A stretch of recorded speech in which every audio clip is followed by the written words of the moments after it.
In this video, I'm just going to look at the basic motion example that's provided by Nvidia.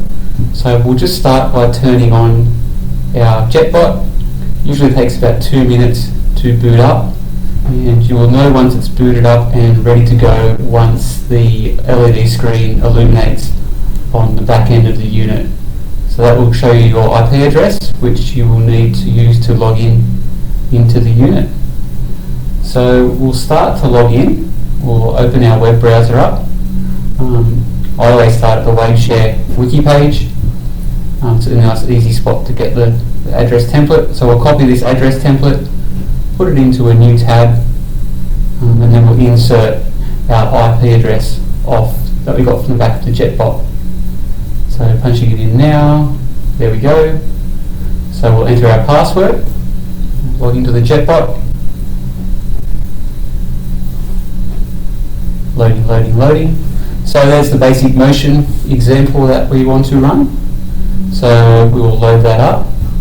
Now this is done in the Jupyter package. So to execute the code, you just read through these instructions, but basically we click on each line and then click execute each line individually.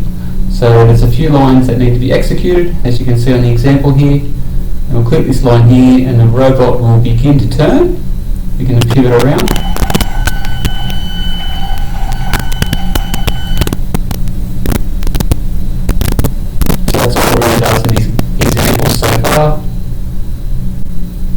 So to stop the robot from pivoting, we then execute the next line. And throughout this code there's quite a few more examples, but I'll leave it up to you to play around with them and execute those examples. This was just a quick little introduction on sort of how to get started and how to bring up the basic motion program.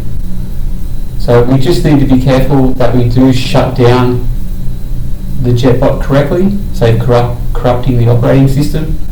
So we'll go to a new terminal, punch in our usual line sudo shutdown now. It will then ask us for our password, which we'll punch in. And it'll go through the process of shutting down. It may take 10 seconds or so, and that will be done. So that's it for this video. Hope it helps you get started, and good luck with your work and your thesis.